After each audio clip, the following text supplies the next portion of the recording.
Scattered showers and thunderstorms have affected parts of southern Wisconsin, especially for areas north of the Dells with severe thunderstorm warnings this afternoon. Can you expect more severe weather, and what are your chances of getting wet this weekend?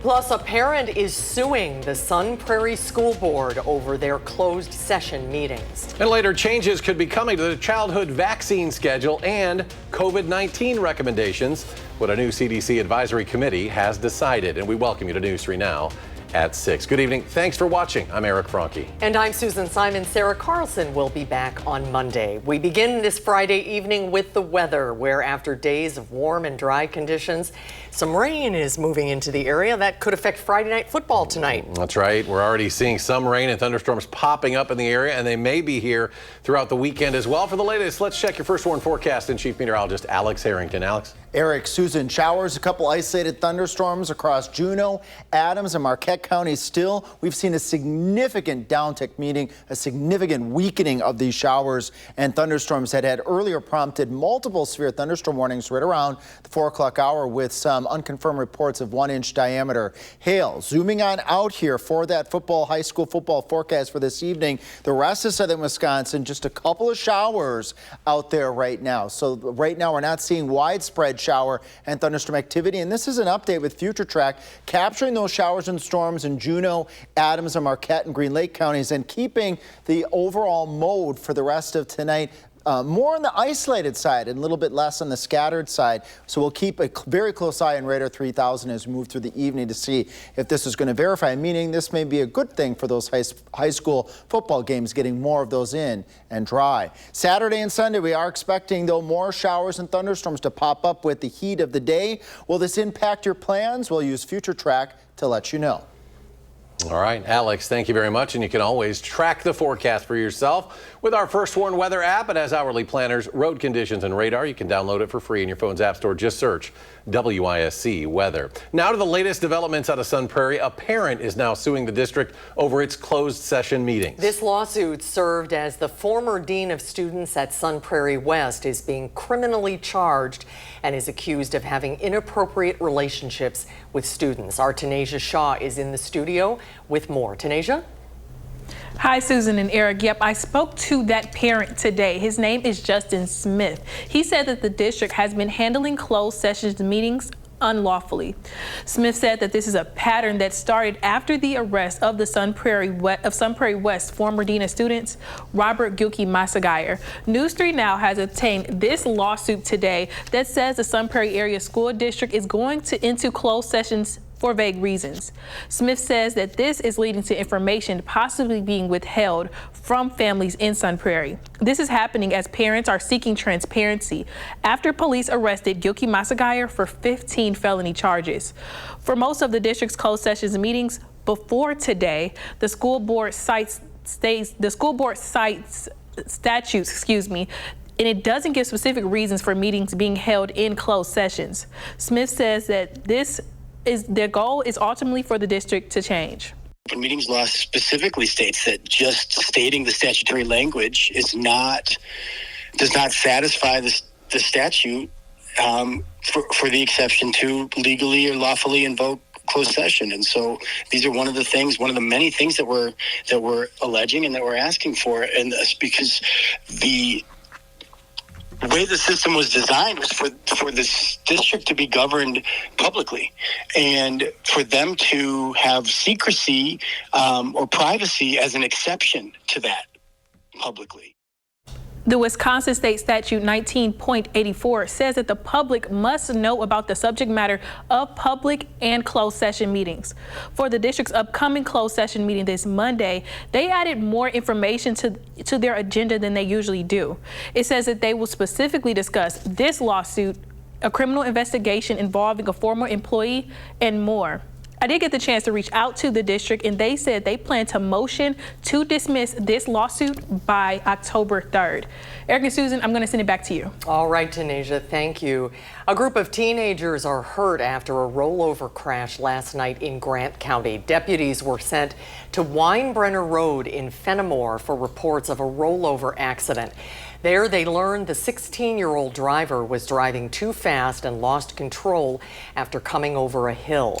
The vehicle went off the road, crashed into an embankment, and hit a power pole. All 3 people inside were taken to the hospital in Lancaster for treatment.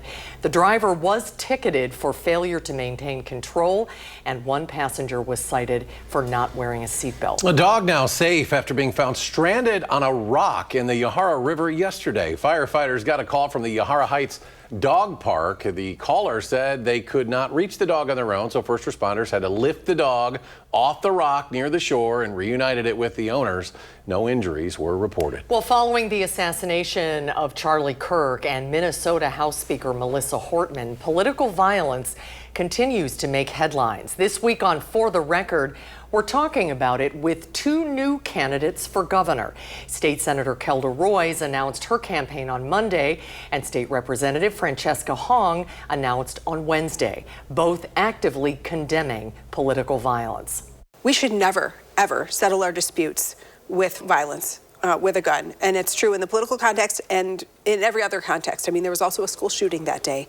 It's unacceptable, and every political leader needs to speak out clearly against that. While there is always going to be concern around safety, I think we have to meet fear with moral courage.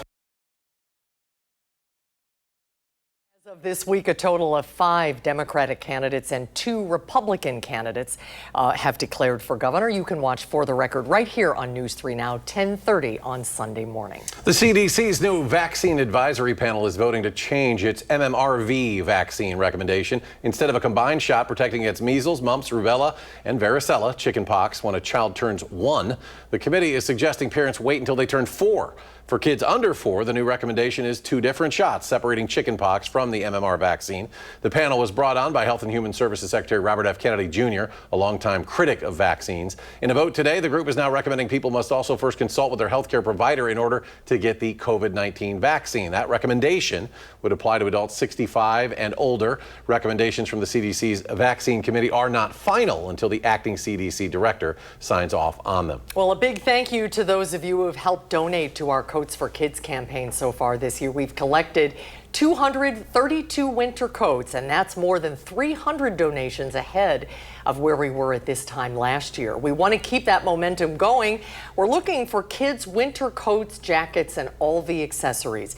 You can make a donation over the next 2 weeks at any Madison area Clinky Cleaners from now until October 4th. And if you're looking for other ways to help out, head to channel3000.com for links to our Amazon wish list, our financial donation page, and our volunteer sign-up page. Still ahead at 6, while the FAA is announcing a safety alert to airlines over evacuation procedures. Plus, have you found yourself frustrated by the amount you're having to spend on tickets in recent years? We'll tell you how a new lawsuit could change that.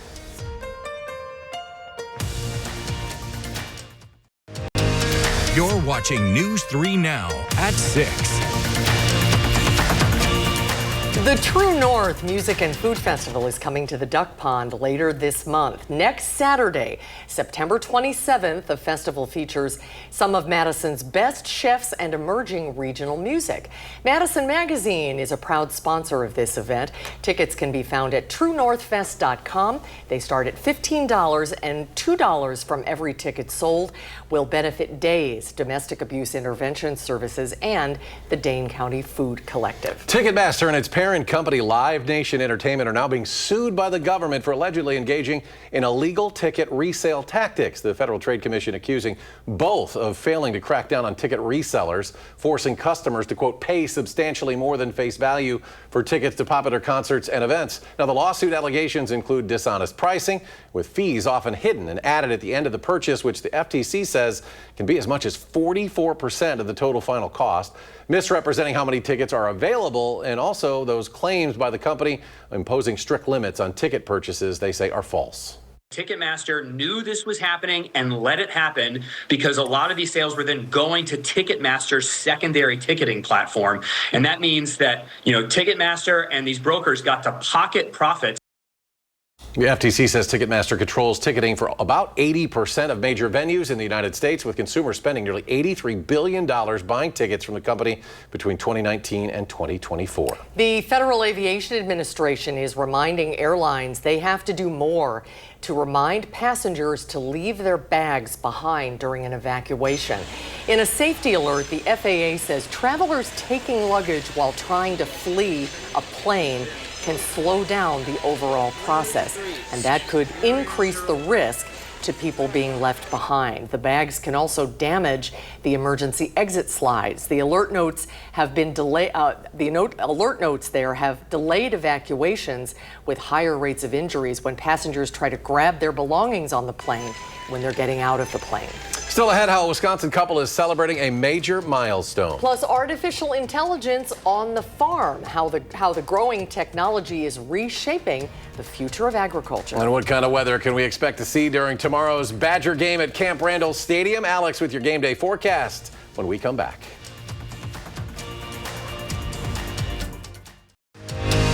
You're watching News 3 Now at 6.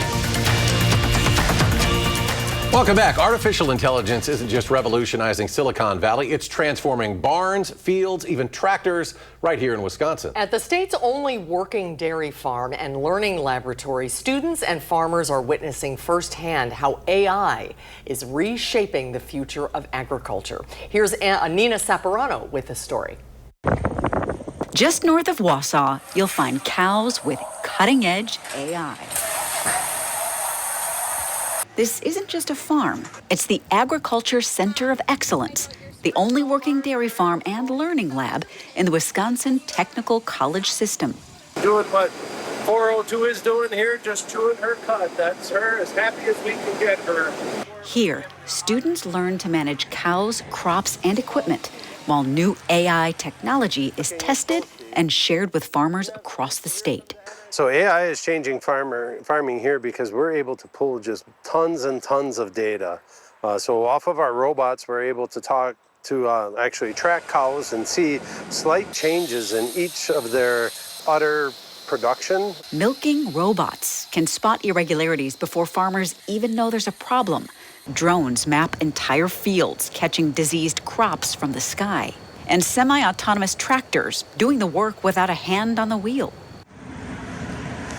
The newest experiment, an ingestible sensor inside the cow, measuring her temperature to 1/10 of a degree. And that'll help us really help determine when the cow is ready to be bred, when she's going to have her calf, and it even fluctuates throughout when she's drinking water and things like that. But it makes a predictable algorithm so that we can still tell something's going on with that cow at 0.1 of a degree Fahrenheit. But AI isn't just about healthier cows. It's also about the people who care for them. I think it's going to really have a fit is when you've got less people coming to the dairies and working for the dairymen, where you can get more cows through on the farm with less help. It'll help with the cost of the labor on farms, but it'll also help with the efficiencies. And farmers say this is just the start. Electric tractors, autonomous robots, even power from methane. It's what farmers call Agriculture 4.0, where AI and autonomy are redefining dairy farming. Oh, Alex, if they only had AI when you were a kid. I know. He's tracking some rain in the weekend forecast. What's the latest? Yeah, smiles now because we don't have severe weather going on out there across Juna, Adams, Marquette, Green Lake, and Columbia counties, seeing severe thunderstorms earlier. These are more garden variety showers and storms. Still that threat of lightning potentially along I-39 and heavy downpours, but the threat for severe weather has gone down as these storms have weakened. And we did have confirmed hail reported up to the size of a quarter near Linden Station just shortly after 5 o'clock, and we actually have a picture of that from Linden Station. Thanks to Ramonda for sending us this photo here. All you have to do is scan that QR code, and then you can send in your weather photos here. And here you can see that hail accumulating on the ground. And then we even had another picture from Ramonda showing that fog that occurs after we get hail. That's because that hail is cooling down on a warm surface, and you get that fog above that. Thank you for sending us that weather photo. Across across the rest of southern Wisconsin, those showers, thunderstorms, they're pretty sparse in nature. We were expecting that line from the Dells to stretch to Madison to Janesville right around now at 6 o'clock the past couple days, and that hasn't materialized. In future track here, keeping those showers and storms off to the north and west, but not really filling in that line that we were seeing over the course of the past couple of days, which could be good news here for those high school football games from the Dells to Lone Rock to Madison, Watertown, and areas to the south. We may actually end up being more on the dry side this evening until we get a little bit later tonight. Tries to do some pop-up showers, maybe a couple thunderstorms right around 2 o'clock or so in the morning. Then they fizzle out. Then as we head towards that all-important 11 o'clock time frame, we want that 11 to 2 to 3 o'clock to be dry.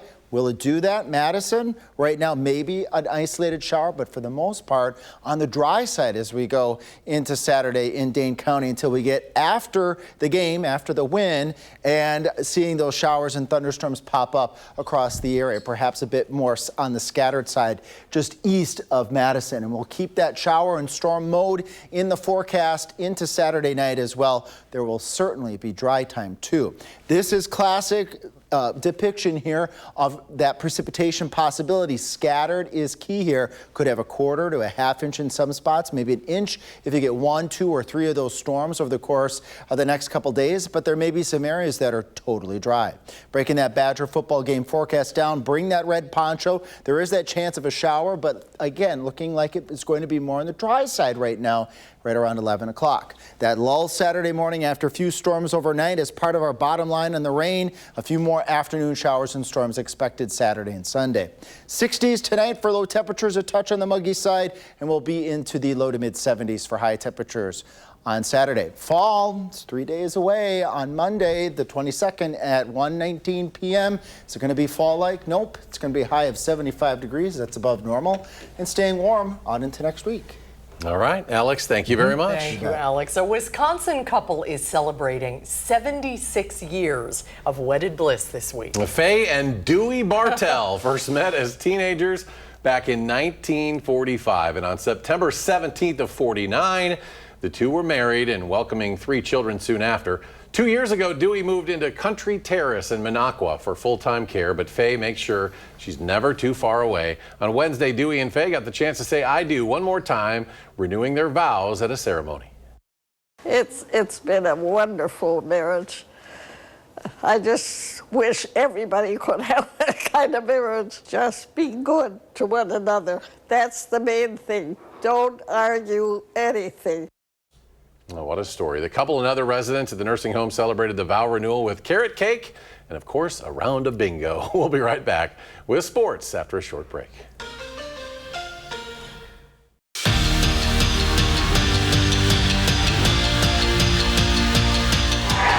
Welcome to Milton, where week 5 of high school football is finally upon us. Tonight is going to be a big one as we're maybe moving with the crowd here. We have 9 high school football games coming your way tonight on Channel 3. It's going to be a big night, and we start here in Milton, where Milton is playing host to a big-time game here this evening. We'll have the highlights for that coming up. And why don't we move on to our next story of the evening?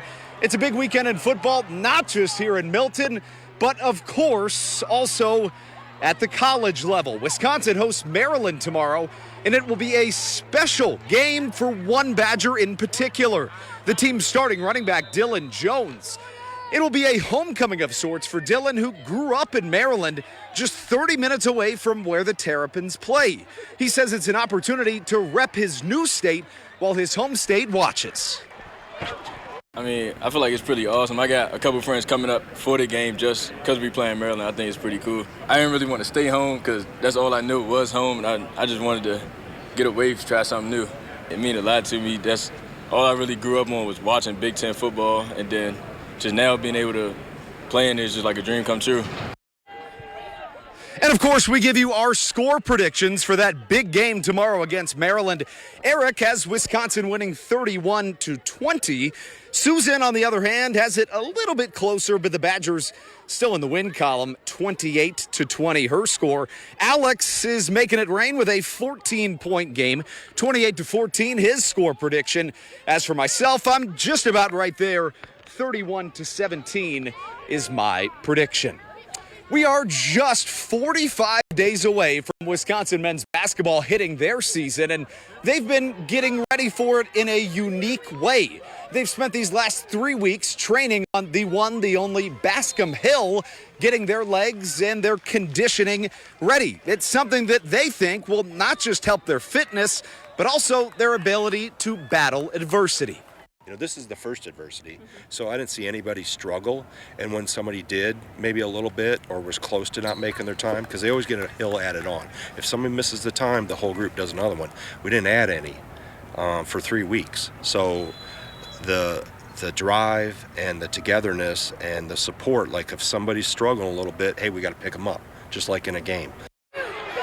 And of course, stick around right after this episode of News 3 Now concludes for week 2 of the Wisconsin Huddle. We have a very special guest in Wisconsin football's kicker, Nathaniel Vakos. It's a whole lot of fun and a show that you won't want to miss.